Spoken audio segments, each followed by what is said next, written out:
Welcome back to the show. It's good to be here, Dave. Always a lot of controversy when I come here. My career is never normal. Right. There's always a lot of pressure. But you wouldn't want it any other way, would you? No, this is the way I love it. And thank you for being here tonight. Yes. Thank you. Yeah. You look great, by the way. I look good tonight. You look tremendous. You look like you're in good shape. A team of people have put me together. Yeah. It's getting harder and harder every day, so I'm trying to look good. It's not easy. I was not genetically blessed. Now, here's what I know about your professional situation. You announced a month ago, 6 weeks ago, that in like 2006, 2005, you're leaving regular terrestrial broadcast radio and going to Sirius satellite radio. That's right. That's right. That's it. Thank you.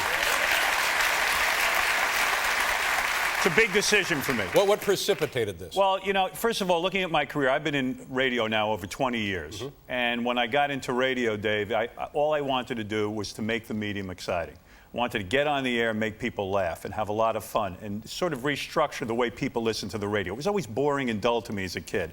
And it became very exciting to be on the radio in recent years because of the government interference and what's been going on with the FCC, Clear Channel Broadcasting. Doing my job every day has become increasingly difficult.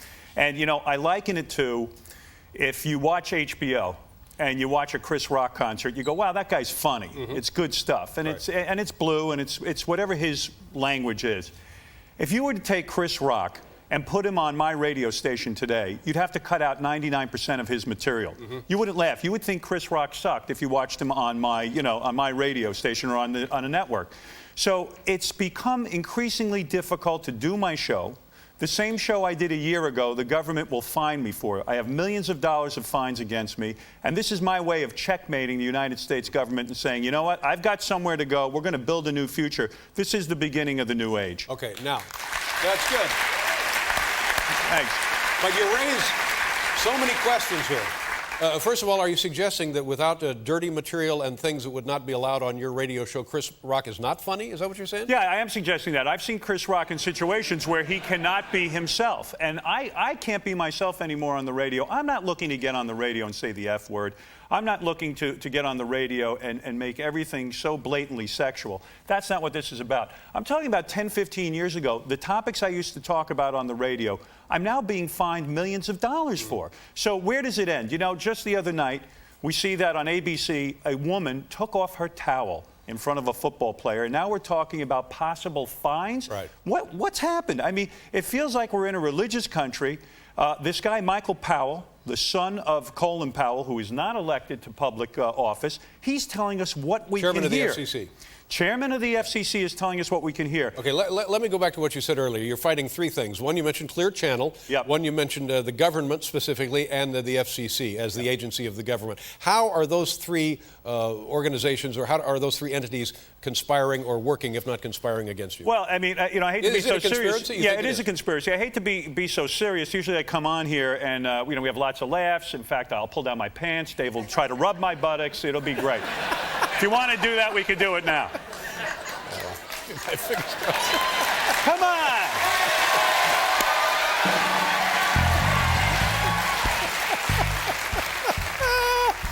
It would be great to get a few FCC fines right here, wouldn't it? Yeah. But again, tell me about, here's what I know about Clear Channel. Yeah. And, I'm not paying attention to anything. I'm just doing my little dog and pony show here. Right. I read an article in Rolling Stone this summer. Right. Clear Channel owns 1,200 radio stations. Many stations in the same market. They've essentially wiped out individuality of the radio station and played havoc with the record industry and the music industry in live concerts. I was stunned. Well, yeah. Three corporations in this country control 60% or more of the radio audience. Three corporate entities. Yeah, well, what that translates to, when you listen to the radio now, you're hearing music that, it's so difficult to get a record on the radio. This is, when I made my decision to go to satellite radio, it wasn't one I made easily. I think I'm the first broadcaster to walk away from an empire. I mean, I make a lot of money for Viacom. I make a great living. I have millions of listeners. And I said to myself, I don't think I'm committing suicide going to pay radio. I think this is the beginning. This is the only place left to go. When you turn on that Sirius radio, which I listen to it all weekend, no commercials, If you're into bluegrass country music from the 60s, not the 70s, the 60s, you can have that. Right, yeah. And it's fascinating. You want the Jet game, you can hear the Jet game, and they post the scores across the dial. I'm programming 3 channels over there now, and they will be revolutionary. I will be able to do what I want. So I'm walking away from something, millions of listeners. Let me ask you a question. As I understand it, the reason there is government control of broadcasting the way you do it now is because you're broadcasting over the public airwaves. That's right. And that's a public trust. Yes. And the broadcasters have to protect that public trust. And if they violate that public trust, then there will be government intervention. Now, how is it any different if the radio signal is bounced off a satellite and then back down through the airwaves? And why won't you be subject to future restrictions at satellite radio? Well, the difference is my listeners now, if they come with me, and I hope they do, and that's sort of why I'm here. You know, I want them to come. To answer your question, for 40 cents a day, when you pay for something, you're paying for it to come into your home, much like cable or anything else. And in the beginning of cable, everyone said, well, I'm not going to pay for TV. When you hear the difference, and when you hear the type of programming we can put on, you will see that 40 cents a day is not too much. And that's the reason the government cannot regulate it. If you're paying for it, it's not the public airwaves. We don't get any of this nonsense. You know, Fox was just fined $1.2 million for a show no one watched. And a guy, an ex-TV guide writer, went and researched. 3 people complained. 3 people complained. $1.2 million. What was the show? It was called Married to, I don't know what even the show was, Married to Something. It was one of these reality shows. 3 people complained. How can we have a democracy? How can we have an open exchange of ideas? Yes, I mean, you know, we talk about sex, but come on. I mean, everywhere in Europe they talk about sex. This is all taboo. People are getting fined. We're being told what we can listen to. It's time for a change. I'm going. Come with me, please. That's all I'm saying. Very simple. Now, and by the way, Dave, I've been unable to have this discussion on the radio. Because they won't let you talk about it, right? Yeah, they'll allow me to say Sirius radio and things like that, but I can't really discuss with my audience how to convert over to satellite radio. We'll explain that. But first of all, you work for Infinity, is that right? Which is owned by Viacom. By this company. Which also owns the CBS television network. That's right. Yeah. And I can remember years ago talking to you, you were complaining about you can have a conversation using sexually explicit terms and be in trouble for it, whereas on the Oprah Winfrey Show, she can talk about penis all day and nothing happens. That's true. I did a thing where I was on the air talking about oral sex. And I used, I thought, fairly tame language. I got fined $1 million for that. Oprah Winfrey had a show about 13-year-old girls who are giving oral sex. They're high school kids, young kids, and the language was very graphic. And you compare the transcript side by side, you'd say, well, if you're going to fine me, you got to fine Oprah. Right. And the chairman of the FCC said, you know what, we can't fine Oprah because she's beloved and you're not. Well, look. Well, you can't argue with that, That's fairly true. But still, give me a break. But I'm just trying to make a living, Dave. Yeah. You know. But is there a difference contextually if there's a discussion on your show? In that context, does it make it something we can't have on the radio versus the context in Oprah show? And you say the topic in both cases was oral sex. But is there a possible difference that you would recognize there or not? No. Yeah. That's it. Quite simply, Dave, we're talking about the fact that nothing is fair anymore. Arbitrary decisions are being made. There are decisions being made, Oprah's good, we like her. This has even gotten political. When I was working for Clear Channel, they fired me, I think, from 9 stations on a whim. And one of the reasons they fired me is I didn't support President Bush. Clear Channel is busy throwing parties in markets for the Iraq War. And I hardly think that's something you should be throwing a party for. They're throwing rallies. And so I didn't support that. And the next day I was fired. My fellow broadcasters are not standing up for me. I am turning my back on regular terrestrial radio. I believe in 5 years, give me 5 years, and I am telling you, satellite radio will be the dominant medium in radio broadcasting. It will be satellite and it will be Sirius.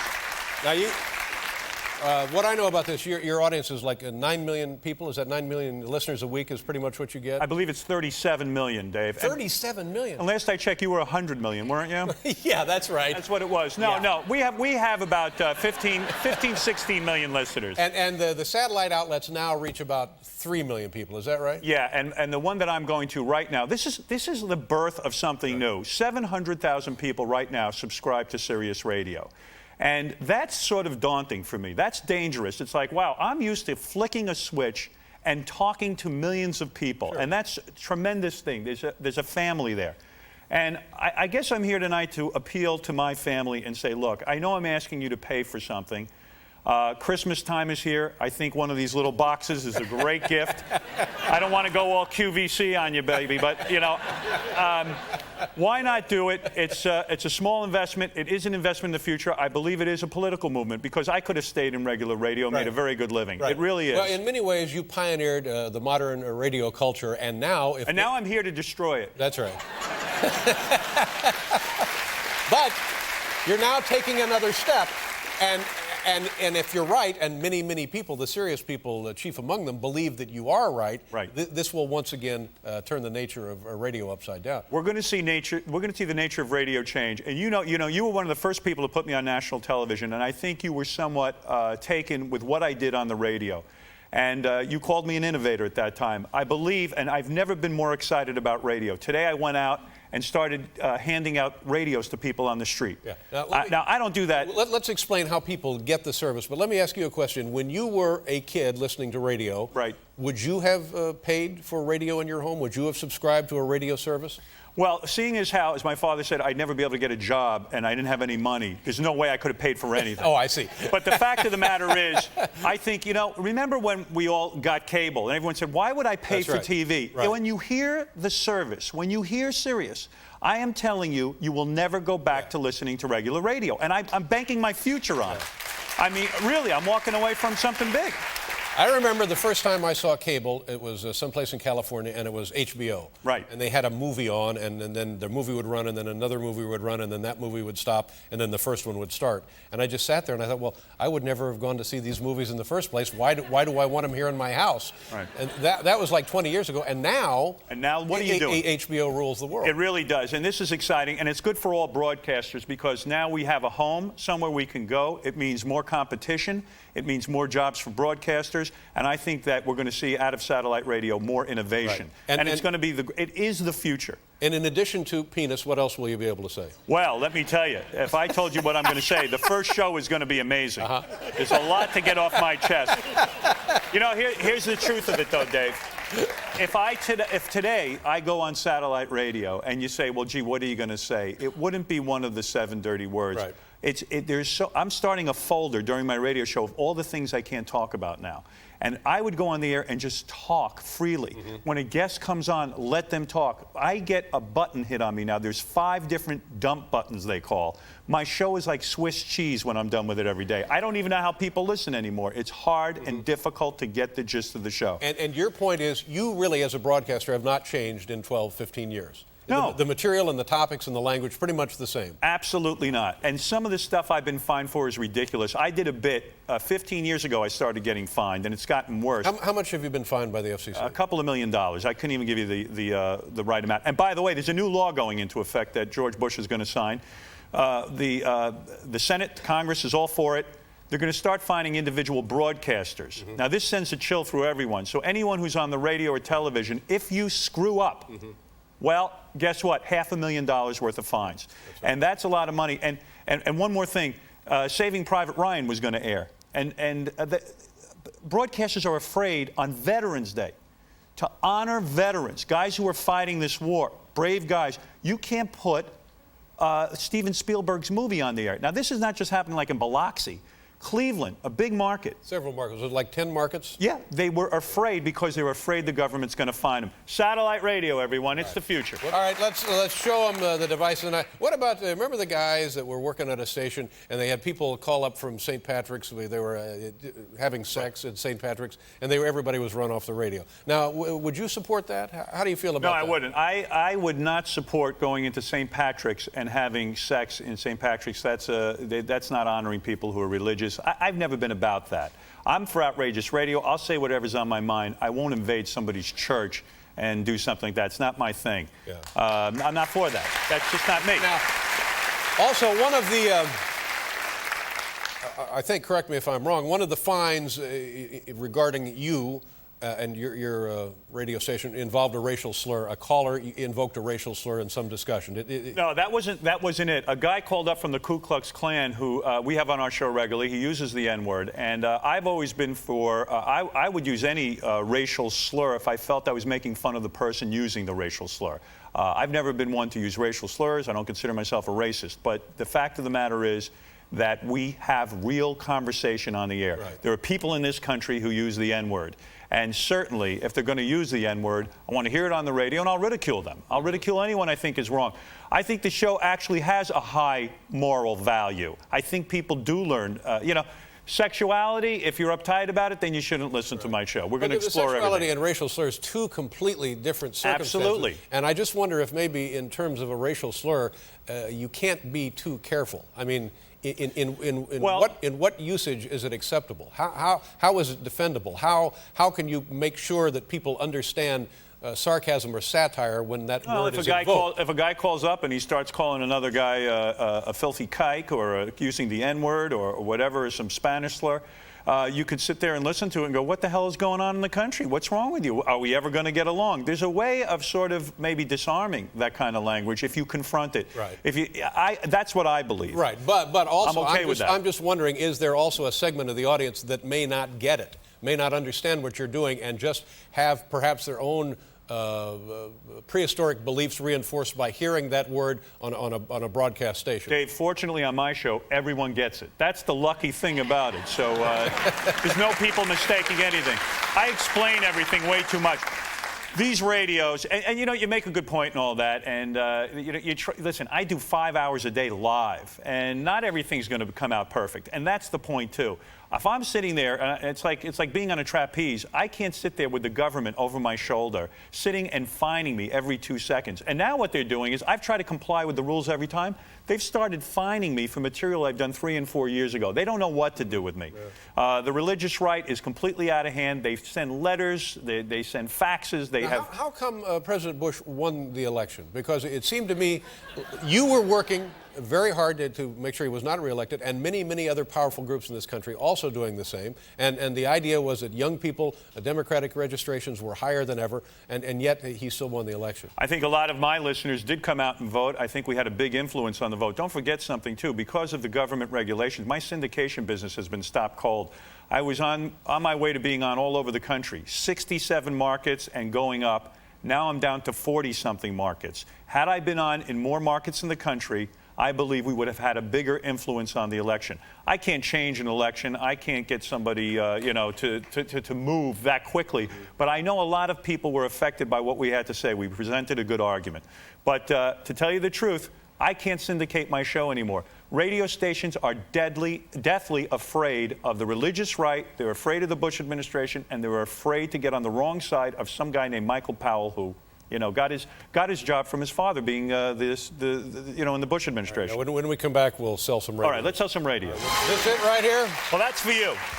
What we got here, Dave, is a little, this is a boom box I'm going to give to you. It's like the home unit. Yeah, this is the home unit. This is a Sirius satellite box. It's a lot of fun. I think when you hear the programming, you'll love it. And a great Christmas gift. What does that cost? What is this item right here? I think this is $150. Right. And then there's a $12 fee a month for listening to this thing. But I'm telling you, the programming is impressive. I think even without me on it, there's a lot to listen to there. Really, 120 channels and really awesome stuff. You get this for your car. The cars are actually coming with the satellite radio. This little unit here pops right out. And you put it in your car, and you can go to Radio Shack, you can go to Circuit City, they pop it into your car, you can, a lot of the new cars have it. The technology is in its infancy in the sense that finally we have this stuff available for the home and the cars, and it's a lot of fun. I think it's really going to make a difference. And will you be taking everybody with you? Will like Baba Booey be going? Baba Booey is coming. Everyone is coming over to the new place. Yeah. And to listen. Thank you. Now, You know what Sirius is, don't you? You know what the word Sirius is? Well, yeah, I think I do. It's the star and the the whole thing and the little dog logo and all that. It's the Canis Major, the constellation, and other than the sun, it's the brightest star in our sky. Kiss me. Thank you. Good luck, Howard. All right, everyone. Sirius Radio for Christmas. It's a good one. And thanks, Dave. Thanks for helping me get the word out. Okay. We'll be right back here with Alanis Morissette, everybody.